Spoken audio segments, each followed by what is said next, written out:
Nagsimula ang pelikula sa isang eksena sa boxing gym sa South Korea, kung saan ang may-ari na si Jisung ay abala sa pag-aayos ng lugar. Kasama ni Jisung ang mahal niyang mga ampon na sina Yeonchang at Sinwoo. Hindi tulad ni Yeonchang na kilala sa pagiging masipag, si Sinwoo ay isang tamad pagdating sa paggawa ng iba't ibang mga gawain. Ngunit siya ay magaling sa martial arts, at pinatunayan niya ito sa pamamagitan ng pagkapanalo sa District Boxing Olympics.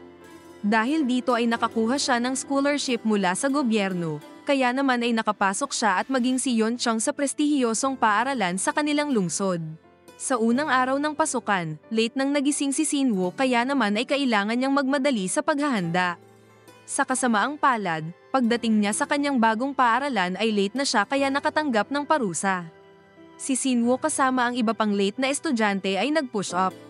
Matapos ang parusa, siya ay nagtungo sa kanyang bagong classroom para dumalo sa kanyang unang aralin. Gayunpaman, ang kanyang pagdating ay nakakakuha ng atensyon mula sa kanyang mga magiging kaklase, dahil bilang isang bagong estudyante ay nakakagawa na siya ng impression sa pagiging late niya sa kanyang unang araw. Medyo nakaramdam si Sinwoo ng pagka-awkward ng papalapit sa tabi ni Yeonchang na kasalukuyang nagpapakilala ng kanyang sarili. Pagkatapos ay sumunod na nagpakilala si Sinwoo. Pagkaraan ng ilang sandali, sina Sinwoo at Yeonchang ay sumama sa klase para sa aralin. Sa kabuuan ng aralin, si Sinwoo ay hindi nakikinig sa kanilang guro. Sa halip ay umidlip siya at buti na lang ay nakaupo sa pinakadulo ng classroom. Sa katamaran ni Sinwoo ay nakuha ang atensyon ng kanyang katabi na si Jinhwan kung saan sabik ito na makipagkaibigan sa kanya. Hindi nagtagal, sina Sinwoo at Jinhwan ay naging mabuting magkaibigan at pareho pa sila ng pinamiling snack at inumin sa cafeteria. Pagkatapos ng klase, si Sinwoo ay nag-ensayo ng boxing. Ginagawa niya ito para siya ay maging mas malakas at para maprotektahan ang kanyang sarili. Habang siya ay nakatuon sa pag-eensayo, ang kanyang ama na si Jisung ay nagpakita at pinagalitan siya dahil nalaman niyang na-late ito sa paaralan. Sa halip na humingi ng tawad, si Sinwoo ay sumagot kung saan mas lalong ikinagalit ni Jisung. Samantala, si Yeonchang ay nag-e-enjoy na kumain ng maanghang na noodles habang nanunood ng drama sa Film Recaps Tagalog. Ngunit si Sinwoo ay biglang dumating na may hawak na chopstick mula sa kusina, at kinuha ang kanyang noodles. Ang mapaglarong pag-uugali ni Sinwoo ay ikinainis ni Yeonchang.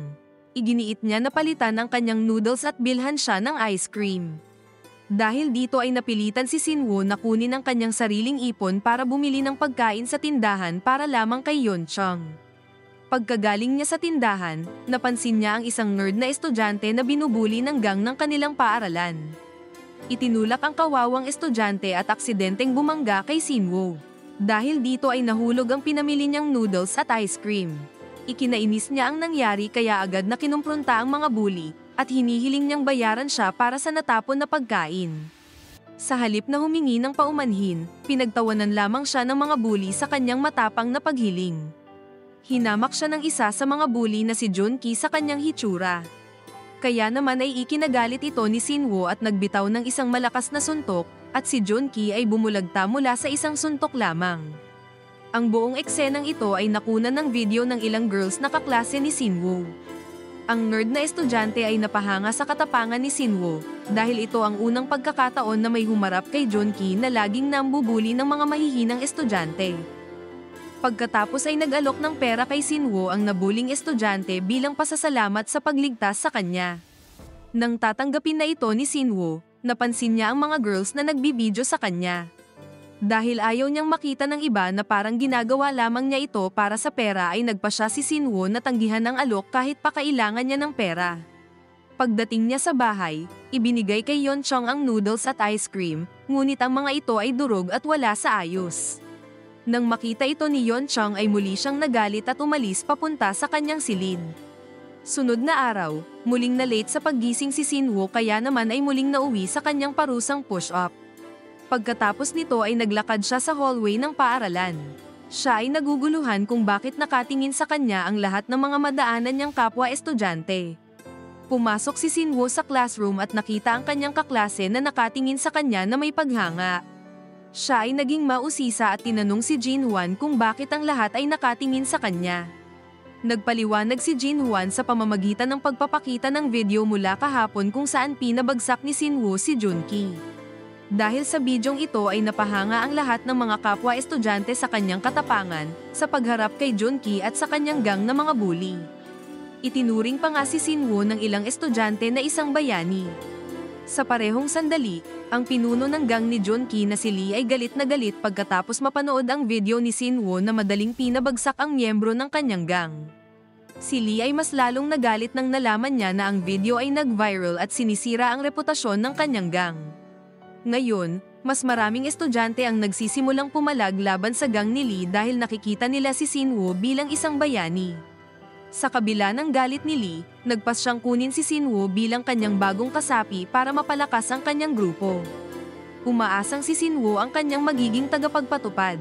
Lumabas na ang mga magulang ni Lee ang may-ari ng paaralan kung saan nag-aaral si Sinwoo. Ito ang dahilan kung bakit pakiramdam ni Lee ay magagawa niya ang anumang gustuhin niya at mambuli ng mga kapwa estudyante na walang kahihinatnan. Tulad ng dati, pagkatapos ng klase ay dumiretso si Sinwoo sa boxing gym ng ama para mag-ensayo. Sa gitna ng kanyang pagsasanay, biglang dumating si Hong at ipinakilala ang kanyang sarili at sinabing gusto niyang sumama sa gym. Ipinangako ni Hong na araw-araw siyang pupunta sa gym para mag-training ng martial arts. Sunod na araw, si Sinwoo ay muling nagmadali papunta sa paaralan dahil na late na naman siyang gumising. Tulad ng dati ay muli siyang nakatanggap ng parusa. Sa klase, patuloy siyang nakaidlip at hindi nakikinig sa aralin. Hanggang sa sandaling dumating ang mga miyembro ng gang ni Lee, para siya ay abalahin bilang paghihiganti. Napansin sila ni Yeon Chong at humakbang para hilingin sa gang na hayaan si Sinwoo. Ang isa sa miyembro ng gang ay nainis sa kanyang pakikialam kaya naman ay tinatakot siya, ngunit mabilis na sinangga ni Sinwoo ang kamay at hinamon ng grupo sa isang labanan sa hallway ng paaralan. Narinig ito ng mga kapwa estudyante at nagtipon sila upang panoorin ang kanilang bayani na nakikipaglaban sa mga bully. Gaya ng inaasahan, madaling tinalo ni Sinwoo ang mga miyembro ng gang ni Lee. Lingid sa kaalaman ni Sinwoo, ang laban na ito ay nakuha ang atensyon ng Student Council President na si Gina, at naging interesado na makipag-usap sa kanya. Pagkatapos ng laban, ipinatawag ni Gina si Sinwoo sa Student Council Room. Sa sandali ng pag-uusap, ipinahayag ni Gina ang kanyang paghanga sa katapangan ni Sinwoo at sa pagharap sa gang ni Lee. Napabilib siya na sinasabing, bihirang makakita ng taong may lakas ng loob na harapin ang mga bully ng paaralan. Dito, ibinahagi ni Gina na siya ay naghihintay para sa isang bayani tulad ni Sinwoo. Dahil wala sa mga guro doon ang maglakas loob na hamunin si Lee, ang anak ng may-ari ng mismong paaralan. Pagkarinig ng papuri mula kay Gina, si Sinwoo ay naguguluhan at tila nahulog ang loob para sa dalaga. Nais ni Sinwoo na panatilihin ang kanyang imahe bilang bayani kaya ipinahayag na hinarap niya ang gang ni Lee para tapusin ang pambubuli sa paaralan. Paglabas niya sa Student Council Room, nilapitan siya ni Lee na kanina pa nag-aabang sa kanya. Ngunit naroon si Lee hindi para maghiganti, sa halip ay para aanyayahan si Sinwoo na sumali sa kanyang gang.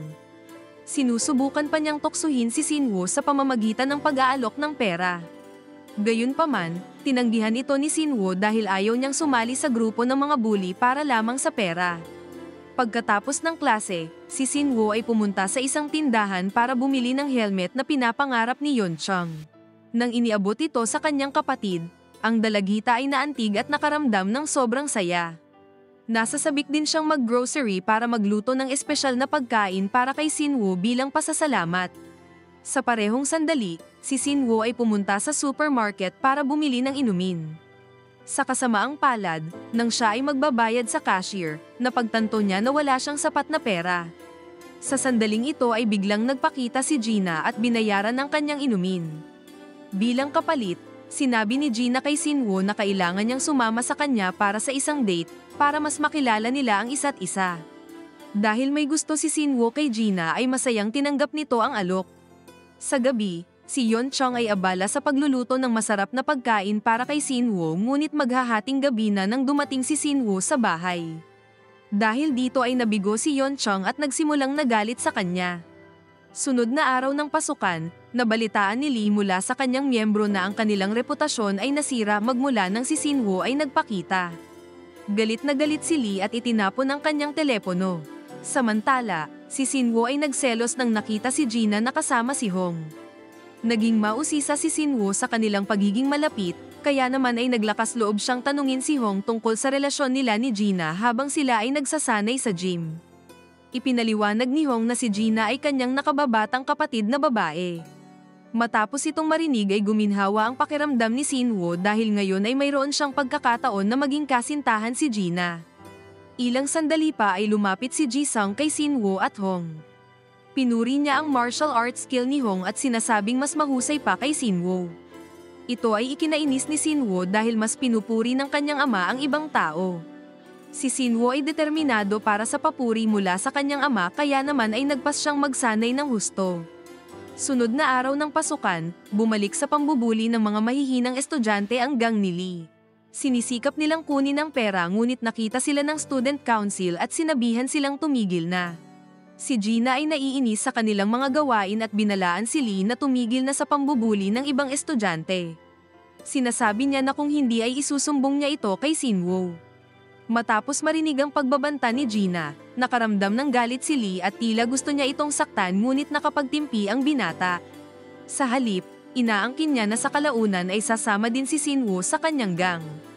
Samantala, si Sinwoo ay umiidlip sa classroom at biglang nilapitan ng isang malaking estudyante mula sa 3rd grade. Hinamon si Sinwoo ng estudyanteng ito sa isang laban at agad namang sumang-ayon si Sinwoo. Muling namangha ang mga estudyante nang nakita ang kanyang kasanayan habang tinatalo ang kanilang senior. Gayunpaman ay hindi nasiyahan ang mga guro sa kanyang mga aksyon. Siya ay pinagalitan ng isang guro at pinapunta din ang kanyang ama sa paaralan. Sa pakikipag-usap kay Jisung, hiniling sa kanya ng guro na bantayan ang pag-uugali ni Sinwoo dahil palagi na lang itong nakikipag-away. Napahiya si Jisung at agad na humingi ng paumanhin. Ipinangako rin niya na maging mas mahigpit sa kanyang anak upang matulungan siyang mapabuti. Sa gabi, nakipagkita si Sinwoo kay Gina para sabihin na hindi na niya mapoprotektahan ang mga kapwa estudyante mula sa pambubuli ng gang ni Lee. Ipinaliwanag niya na pagod na siya na laging sinisisi ng mga guro na sobrang takot na parusahan si Lee.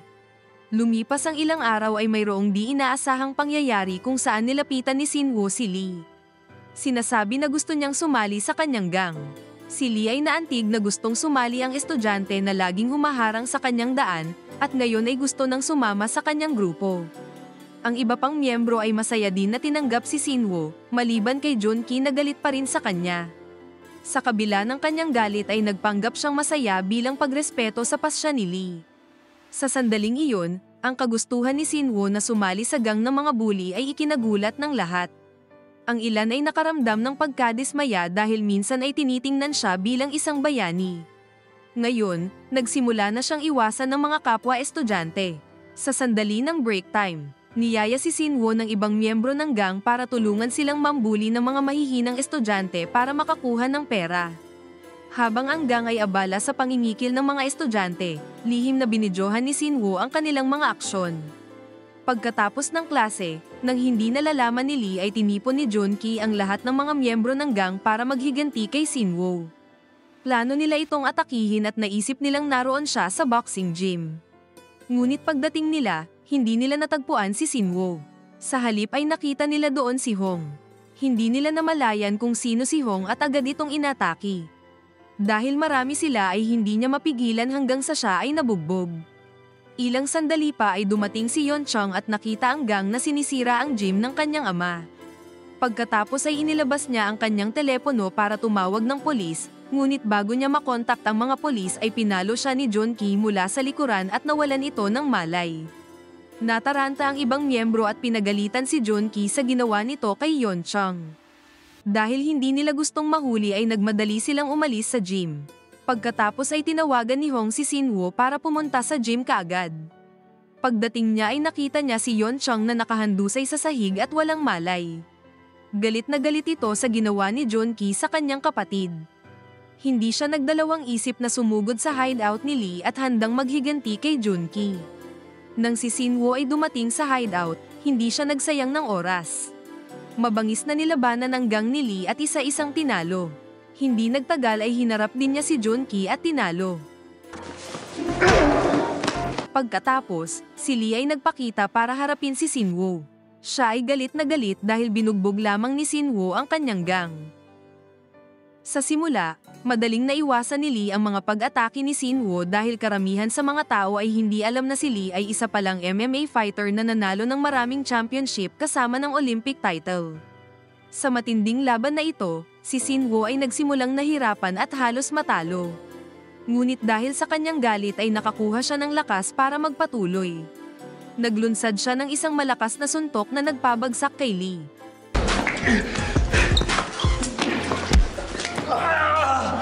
Mula sa huling pag-atake ay nanalo si Sinwoo sa laban.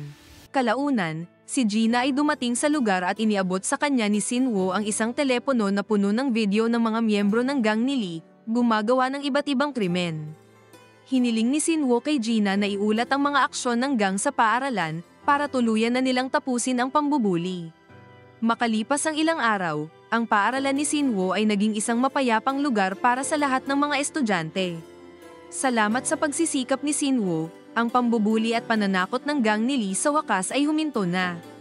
Ipinagmamalaki ng mga estudyante ang katapangan ni Sinwoo at tinawag siyang bayani. Sa huling eksena, si Sinwoo ay masayang nagpapatuloy sa kanyang pag-aaral at tinatamasa ang kapayapaan kasama ang kanyang mga kaibigan. Ano ang masasabi mo sa pelikulang ito? Mag-comment lang po sa ibaba, at kung nagustuhan mo ang video, mag-like at mag-subscribe para ma-notify kayo sa susunod nating upload. Maraming salamat!